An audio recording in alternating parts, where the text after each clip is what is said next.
Hello there, welcome to the coding cafe. तो आज हम स्टार्ट करने वाले हैं एक नया प्लेलिस्ट। उसमें हम पाइथन के बारे में सब कुछ एकदम डिटेल में पढ़ेंगे और कोई भी चीज़ ऐसी नहीं होगी जो आपकी छूट जाएगी। ओके, सो स्टार्ट करते हैं एकदम बेसिक से। चाहे आप किसी भी बैकग्राउंड से हो, इंजीनियरिंग के इलेक्ट्रॉनिक्स बैकग्राउंड से हो, या फिर मैकेनिकल, या फिर बीसीए, या फिर और कोई बैकग्राउंड हो सकता है आपका, आप बीकॉम वाले हो सकते हो, कोई भी, लेकिन आपको पाइथन यहाँ पर स्क्रैच से समझ में आएगा। Okay, so let's start. तो वेरिएबल क्या होता है? वेरिएबल एक कंटेनर होता है जिसमें हम वैल्यूज़ को स्टोर कर सकते हैं। ओके, तो यहाँ पे देखना 10 ये एक इंटीजर वैल्यू है। इंटीजर मतलब एक होल नंबर होता है। होल नंबर मतलब क्या? जैसे 7 हो गया, 8 हो गया, 9 हो गया, these are the whole numbers बोल सकते हैं इनको। 100, 1000, these are the whole numbers. अब 10 की वैल्यू को, ये एक इंटीजर वैल्यू है, इसको मैं ए में स्टोर कर रहा हूँ। ओके, यानी कि कंटेनर में हम कुछ भी स्टोर कर सकते हैं, वैसे ही मैं 10 की वैल्यू को ए में स्टोर कर रहा हूँ। तो ए मेरा वेरिएबल हो गया जिसमें 10 की वैल्यू स्टोर्ड है। ओके, सो बोल सकते हैं a variable is a container where we can store the values, right. अब यहाँ पर देखना 10.23 एक फ्लोट वैल्यू है। फ्लोट मतलब क्या?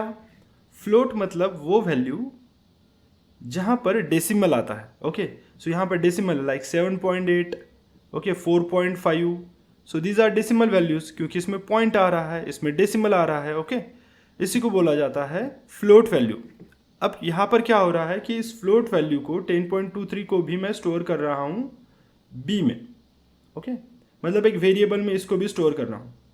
सो मैं ये तो बोल सकता हूँ कि हाँ, मैं एक फ्लोट वैल्यू को भी वेरिएबल में स्टोर कर सकता हूँ, एक इंटीजर वैल्यू को भी वेरिएबल में स्टोर कर सकता हूँ। मैंने बोला इंटीजर मतलब एक होल नंबर, और फ्लोट मतलब जिसमें डेसिमल पॉइंट आएगा वो। ओके, नेक्स्ट आता है, यहाँ पर लिखा हुआ है मैंने द कोडिंग कैफे। ओके, ये एक स्ट्रिंग है। स्ट्रिंग को कैसे रिप्रेजेंट करते हैं? डबल कोट से या फिर सिंगल कोट से। ओके, हम रिप्रेजेंट करते हैं स्ट्रिंग को। अब देखना, स्ट्रिंग जो है उसमें कैरेक्टर्स होते हैं। स्ट्रिंग में क्या होता है? कैरेक्टर्स होते हैं। ओके, सो ये देखो THE, these are the characters. Okay, अब इस स्ट्रिंग को मैं सी में रख रहा हूँ, सी वेरिएबल में इंसर्ट कर रहा हूँ। नेक्स्ट लाइन के ऊपर चलते हैं। ये तो पहले डबल कोट में था, अभी सिंगल कोट में। आप देखना यहाँ पर इसको सिंगल कोट गेन नॉलेज को मैं रख रहा हूँ कि डी वेरिएबल में। ओके, जब कोडिंग कैफे को आप सब्सक्राइब करोगे तो ऑब्वियसली आपको बहुत ज़्यादा नॉलेज गेन हो जाएगा। सो गेन नॉलेज को मैं रख रहा हूँ डी में, डी वेरिएबल में। अब मैं क्या करता हूँ, क्या सच में ऐसा हो रहा है कि मैं इन चीज़ों को यहाँ पर रख रहा हूँ, या फिर मैं ऐसे ही कुछ भी बोल रहा हूँ? ओके, सो मैं एक काम करता हूँ, बी को मैं यहाँ पर प्रिंट कर देता हूँ। प्रिंट मतलब क्या होता है? मुझको आउटपुट मिलेगा। ओके, प्रिंट मतलब मुझको आउटपुट मिलेगा। अभी मैं रन करता हूँ बी को, शिफ्ट एंटर, एंड देखो कि 10.23 मुझको वैल्यू यहाँ पर मिल गई है। इसका मतलब है कि बी में जो मैंने वैल्यू स्टोर करके रखी थी, अगर मैंने बी को प्रिंट कर दिया तो मुझको 10.23 की वैल्यू मिल रही है। अच्छा, तो क्या मुझको सी प्रिंट करने के बाद द कोडिंग कैफे की वैल्यू मिलेगी? हाँ, मिलनी चाहिए। तो मैं सी को प्रिंट करके देखता हूँ। यहाँ पर इसको डिलीट करके मैं सी डाल दिया हूँ यहाँ पे। अभी देखना, मैं इसको शिफ्ट एंटर करके रन करता हूँ, द कोडिंग कैफे की वैल्यू मिल गई। ओके, तो यहाँ पर मैं किसी की भी वैल्यू यहाँ पे प्रिंट कर सकता हूँ। चाहूँ तो मैं चारों के चारों की वैल्यू एक एक करके प्रिंट कर सकता हूँ। ओके, लाइक प्रिंट सी, प्रिंट ए, प्रिंट बी, प्रिंट डी, चारों की वैल्यूज़ में यहाँ पे जो है वो प्रिंट कर सकता हूँ। प्रिंट में मुझको आउटपुट मिलेगा। ओके, सो मैं इंडिविजुअली एक एक वेरिएबल में वैल्यूज़ यहाँ पर असाइन कर रहा हूँ। अब सर ये नया वर्ड क्या है? असाइन। असाइन मतलब ये होता है कि जब आप किसी वैल्यू को किसी वेरिएबल में स्टोर कर रहे हो, इसका मतलब है आप इस वैल्यू को इसमें असाइन कर रहे हो। ओके, तो 10 वैल्यू को आप ए में असाइन कर रहे हो। ओके, इसी को बोला जाता है असाइन करना। क्लियर? 10.23 को आप बी में असाइन कर रहे हो, गेन नॉलेज को आप डी में असाइन कर रहे हो, द कोडिंग कैफे को आप सी में असाइन कर रहे हो। इसको बोला जाता है असाइन। और इक्वल्स टू को बोला जाता है असाइनमेंट ऑपरेटर। ओके, अब इतना याद रखना जरूरी है क्या? हाँ, इसको याद रखना ज़रूरी है, क्योंकि इक्वल्स टू जो है वो असाइनमेंट ऑपरेटर है, इससे वैल्यूज़ असाइन होती है। ओके, यानी कि इससे वैल्यूज़ एक वेरिएबल में स्टोर होती है, इसी को असाइनमेंट ऑपरेटर बोला जाता है। चलिए सामने बढ़ते हैं। अब देखो कि यहाँ पर मैंने हर एक वेरिएबल में अलग से वैल्यू रखी हुई है, मतलब अलग अलग लाइन से मैंने वैल्यू रखी हुई है। तो मेरा कोड जो है थोड़ा सा लंबा चल गया, ओके, लेंथ इसकी ज़्यादा होगी। अगर मान लो कि मुझको मल्टीपल वेरिएबल्स में मल्टीपल वैल्यूज़ रखनी है, लेकिन इनमें सिंगल लाइन।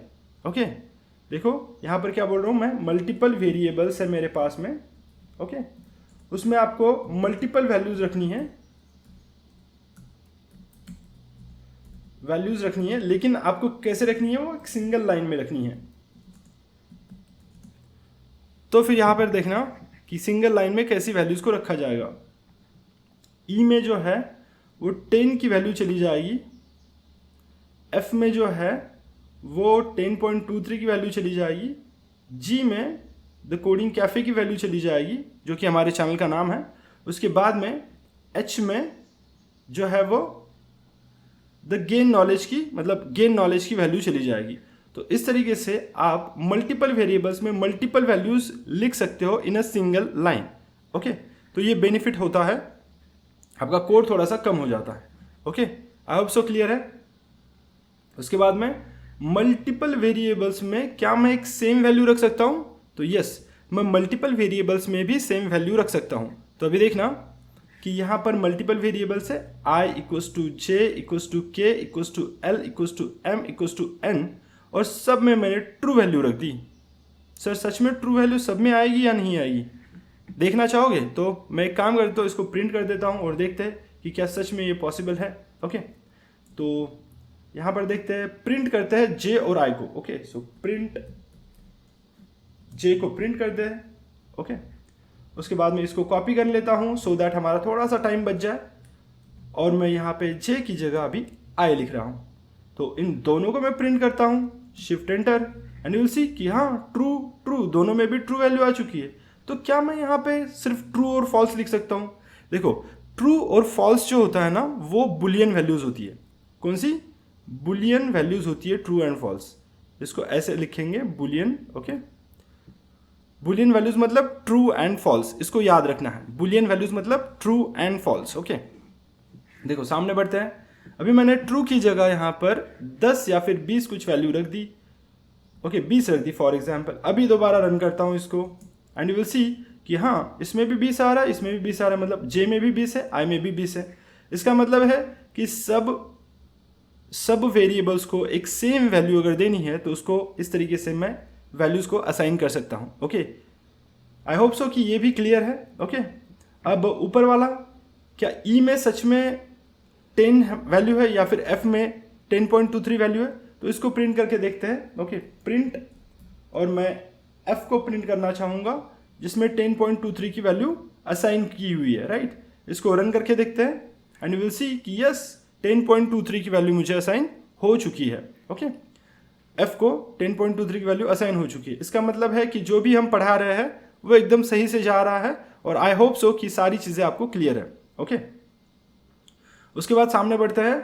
तो ये तो हो गया हमारा वेरिएबल्स, इसमें बहुत ज़्यादा चीज़ें प्रिंट की हुई है, सो इतनी चीज़ों की मुझे ज़रूरत नहीं है, मैं इन चीज़ों को हटा देता हूँ। तो ये हो गया हमारा वेरिएबल। तो वेरिएबल में मैं अलग अलग डेटा टाइप्स को रख सकता हूँ। ओके, ये स्टेटमेंट बहुत इंपॉर्टेंट है। So I can assign different types of data types in a variable. Okay, so जैसे कि यहाँ पे मैंने इंटीजर रख दिया, यहाँ पे मैंने फ्लोट रख दिया, यहाँ पे मैंने स्ट्रिंग रख दिया, यहाँ पे मैंने दूसरा स्ट्रिंग रख दिया, और मैं इसमें लिस्ट भी रख सकता हूँ, इसमें टपल भी रख सकता हूँ। सर ये लिस्ट और टपल क्या होता है? देखो, लिस्ट को रिप्रेजेंट किया जाता है स्क्वायर ब्रैकेट से, और टपल को रिप्रेजेंट किया जाता है पैरेंथेसिस से।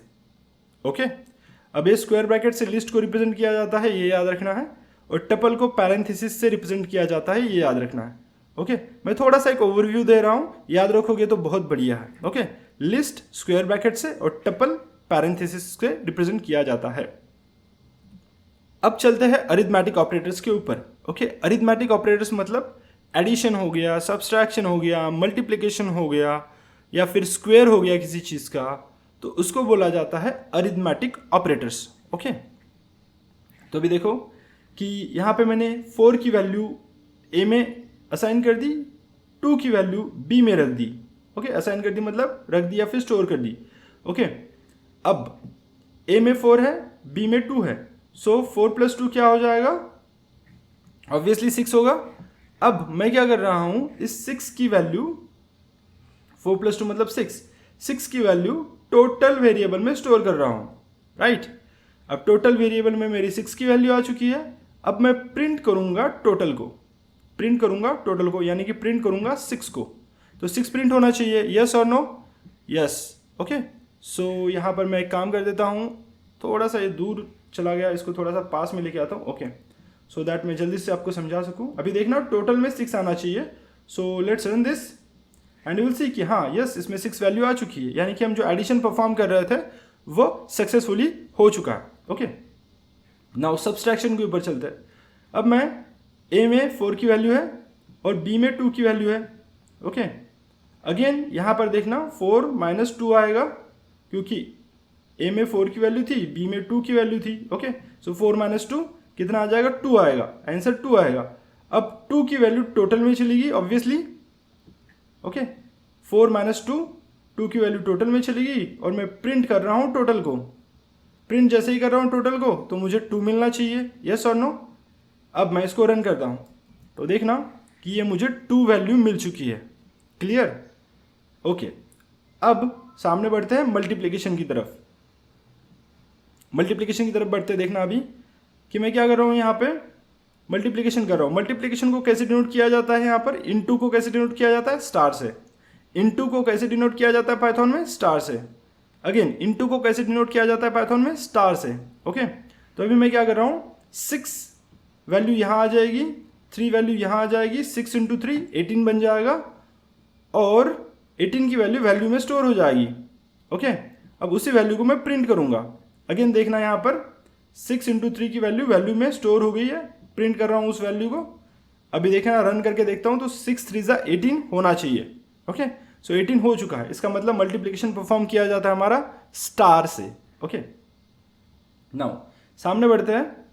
अब यहाँ पे देखना कि यहाँ पे 5 ले लेता हूँ मैं और यहाँ पे 2 ले लेता हूँ। ओके, अभी देखो जब मैं डिवीजन करता हूँ 5 को 2 से डिवाइड करता हूँ, वो भी सिंगल फॉरवर्ड स्लैश से, तो मुझे एक फ्लोट वैल्यू मिलती है। फ्लोट वैल्यू क्या होती है सर? अभी मैंने बताया था कि फ्लोट वैल्यू होती है पॉइंट में। ओके, 7.8, 4.2 ये होती है मेरी फ्लोट वैल्यूज, राइट। अब देखो कि यहाँ पर 5 को डिवाइड करूंगा 2 से तो मुझको 2.5 की वैल्यू मिलनी चाहिए। तो क्या सच में मिल रही है, पहले वो देखते हैं। यहाँ तक मैं प्रिंट कर देता हूँ, 2.5 आ रहा है। उसके बाद में मैं देखो कि इसका टाइप देख रहा हूँ, मुझे डेटा टाइप देखना है कि 2.5 तो आ रही है वैल्यू क्या, लेकिन वो 2.5 फ्लोट वैल्यू है, ये मुझे देखना है। अब देखो इसका मैं निकालूंगा type. So print of type of that value. Okay, print of type of that value, जो वैल्यू आ रही थी 2.5 उसका टाइप देखना है मुझे, कौन सा डेटा टाइप है। तो अभी मैंने ये फॉर्मूला एक तरीके से लगा दिया है। अब मैं देखता हूं कि इसका डेटा टाइप क्या आ रहा है, तो आपको पता चलेगा इसका क्लास तो फ्लोट आ रहा है। इसका मतलब ये वैल्यू जो है 2.5 वो फ्लोट है। ओके, सो ये तो प्रूफ हो गया कि जब एक सिंगल फॉरवर्ड स्लैश से किसी चीज़ को मैं डिवाइड करता हूँ या फिर किसी इंटीजर को डिवाइड करता हूँ तो मुझे एक फ्लोट वैल्यू मिलती है। ओके, मुझे एक फ्लोट वैल्यू मिलती है, राइट। फॉर एग्जाम्पल थोड़ी देर पहले मैंने 4 लिखा था, तो एक काम करते हैं 4 ही लिख देते हैं, 4 / 2। ओके, तो अब वैल्यू आनी चाहिए, शिफ्ट एंटर, देखना 2.0 आनी चाहिए। तो ये भी एक फ्लोट वैल्यू है, तो आपको फ्लोट वैल्यू मिलेगी जब आप सिंगल फॉरवर्ड स्लैश से डिवाइड करोगे। नाउ अब सामने बढ़ते हैं, जब आप डबल फॉरवर्ड स्लैश से डिवाइड करते हो किसी चीज़ को तो आपको एक इंटीजर वैल्यू मिलनी चाहिए। ओके, एक इंटीजर वैल्यू मिलनी चाहिए। अब देखना 5 है यहाँ पे, 2 है यहाँ पे। ओके, और यहाँ पर अब देखो, अभी शिफ्ट एंटर कर देता हूँ मैं, आपको 2 वैल्यू मिल रही है, सिर्फ 2.5 भी नहीं मिल रही है। तो इसका मतलब ये है कि मुझे जब डबल फॉरवर्ड स्लैश से मैं किसी चीज़ को डिवाइड करता हूँ तो मुझे एक इंटीजर वैल्यू मिलती है। क्लियर? ओके, सो a = 5 लिखा हुआ है, b की 2 वैल्यू है और 5 डिवाइड बाई 2, ओके, और जो भी आंसर आएगा वो वैल्यू में जाके स्टोर हो जाएगा और मैं प्रिंट कर रहा हूँ वैल्यू को, ओके। तो अभी मुझको मिल रही है एक integer value. I hope so I am clear, okay. उसके बाद में सामने बढ़ते हैं मॉडुलस के ऊपर। मॉडुलस हमें रिमाइंडर की वैल्यू देता है। अब ये रिमाइंडर क्या होता है? रिमाइंडर देखो, फॉर एग्जाम्पल ये है 25 या फिर 24 ले लेते हैं और ये लेते हैं 5। अब ये हो गया डिवाइजर, ये हो गया डिवाइजर, हो सकता है मेरा स्पेलिंग कोई गलत हो जाए, ठीक है, डिवाइजर। ये हो गया डिविडेंड, डिविडेंड, ओके, शायद डिविडेंड, ओके। उसके बाद में ऊपर वाली जो वैल्यू है वो आती है quotient, quotient, okay, quotient value आती है। और जो लास्ट में बचता है ना यहाँ पर, वो होता है रिमाइंडर। ये होगा रिमाइंडर, रिमाइंडर, क्लियर। अब ये जो मॉडुलस है ये हमें हमेशा रिमाइंडर की वैल्यू देता है, यानी कि इसकी वैल्यू देता है, ओके, रिमाइंडर की वैल्यू देता है। अब देखो 5 4 जा 20 आ गए। अब रिमाइंडर में वैल्यू आ रही है 4, सो 4 मुझे रिमाइंडर की वैल्यू मिल जाएगी, ओके। अब यहाँ पर 2 है, ओके, सो इसको थोड़ा सा रब कर देते हैं ताकि चीज़ों को समझने में आसानी हो, और क्योंकि यहाँ पे 5 को हम डिवाइड कर रहे हैं 2 से, ओके। सो 2 2 जा 4, 4 ले लिया मैंने यहाँ पे। और रिमाइंडर में वैल्यू क्या आएगी? ऑब्वियसली 4 नहीं आएगी, ऑब्वियसली 5 में से 4 निकाल दिए हमने, 1 आएगी। तो यहाँ पर मुझे रिमाइंडर 1 मिल रहा है, क्लियर। तो इसका मतलब रिमाइंडर की वैल्यू नीचे वाली होती है, डिविडेंड ये होता है, डिवाइजर ये होता है और क्वोशंट ये होता है। अब इन बाकी तीनों चीज़ों की ज़रूरत तो नहीं है वैसे, लेकिन आपको याद होना चाहिए। हमको सिर्फ रिमाइंडर की फिलहाल ज़रूरत है, तो रिमाइंडर हमने ले लिया, तो रिमाइंडर ये होता है, ओके। अब सामने बढ़ते हैं। अब देखना कि इसकी क्यों ज़रूरत है सर। देखो, अगर मुझको इवन नंबर निकालना है, ओके, तो जैसे कि मेरे पास है 28, ओके। अब ये मुझे चेक करना है ये इवन नंबर है या नहीं है। अगर मैं इसको 2 से डिवाइड करता हूँ तो फिर 2 1 जा 2, 0, 8 आ जाएगा यहाँ पर, और 2 4 जा 8, लास्ट में 0 आ गया। अगर मान लो किसी भी नंबर को मैं 2 से डिवाइड करने के बाद में रिमाइंडर अगर 0 आता है तो वो एक इवन नंबर है। रिमाइंडर अगर 0 आता है तो वो एक इवन नंबर है, राइट। ये तो आपने पढ़ा ही होगा। तो इसका मतलब है कि अभी ये इवन नंबर है 28, राइट। तो ये जानने के लिए मैं मॉडुलस का यूज़ कर सकता हूँ, ओके। इतना ही नहीं, इसका बहुत ज़्यादा काम आने वाला है, इसलिए मैं इतने डिटेल में आपको बताया कि रिमाइंडर की वैल्यू जो है मॉडुलस मुझे रिमाइंडर की वैल्यू देता है, क्लियर। ये बहुत इंपॉर्टेंट है। नाउ सामने एक्सपोनेंट। एक्सपोनेंट मतलब कि होता है स्टार स्टार। एक्सपोनेंट मतलब स्टार स्टार, मतलब ही क्या? एक्सपोनेंट मतलब एक्सपोनेंशियल। एक्सपोनेंशियल मतलब क्या? To the power. To the power मतलब किसी चीज़ का हम स्क्वायर करते हैं, ओके, किसी चीज़ का हम स्क्वायर करते हैं। तो यहाँ पर लिख लेता हूँ एक बार मैं। सो एक्सपोनेंट या फिर एक्सपोनेंशियल, या फिर इसको बोलेंगे to the power, to the power, okay. So देखो यहाँ पर मैंने स्टार स्टार लिखा हुआ है, यानी कि 2 बार स्टार आ रहा है, स्टार स्टार। इसी को ये सारे नाम लिखे हुए, एक्सपोनेंट है, एक्सपोनेंशियल बोलेंगे या फिर टू द पावर बोलेंगे इसी को, ओके। अब देखो कि 5 स्टार स्टार 2 जब मैं लिखता हूँ तो इसी का मतलब क्या होता है कि 5 इंटू 5, ओके, यानी कि 2 बार 5 को मल्टीप्लाई करो। सो इसका आंसर आ जाएगा 25, राइट। अब मान लो कि मैं 5 स्टार स्टार 3 लिखता हूँ, राइट। तो क्या आना चाहिए? 5 into 5 into 5, okay. Obviously 3 times multiply हो जाएगा 5 अभी, क्योंकि यहाँ पे 3 लिखा हुआ है। सो 5 इंटू 5 इंटू 5, 125 मेरा आंसर आना चाहिए, ओके। तो इस तरीके से होता है किसी चीज़ का एक्सपोनेंशियल या फिर हम बोल सकते हैं एक्सपोनेंट, या फिर किसी चीज़ का स्क्वायर, या फिर to the power. I hope so कि ये सारी चीज़ें आपको क्लियर है। ओके, सो ये हो गया टू द पावर। इसको रन करते हैं, देखना 25 मेरी वैल्यू यहाँ पर आ रही है। ओके, अब एक काम कर देते हैं, 3 कर देते हैं, तो रन कर देते हैं अभी इसको, ये आ गया 125। इस तरीके से होता है एक्सपोनेंशियल। नाउ इसको थोड़ा सा रहने देते हैं। ओके, उसके सामने बढ़ते हैं, और आई होप सो कि 20 मिनट्स का वीडियो लेक्चर है ये अभी, तो कि आपको अब तक सारी चीज़ें क्लियर हुई होंगी। अगर नहीं होती है तो मुझको एक मैसेज डाल दो डिस्क्रिप्शन में, या फिर बोल सकते हैं कि कमेंट सेक्शन में एक मैसेज डाल दो कि सर ये चीज़ क्लियर नहीं है, तो मैं आपको वो चीज़ क्लियर करवाऊंगा। ओके, या तो चैट सेक्शन में करवाऊंगा, या फिर इसका एक सेपरेट वीडियो बनाऊंगा और यहाँ पे पोस्ट कर दूंगा, सो दैट आपको कोई भी डाउट ना रहे पाइथन में। Okay, I hope so all doubts are clear and video समझ में आ गया होगा। So thanks for watching the video, have a nice day.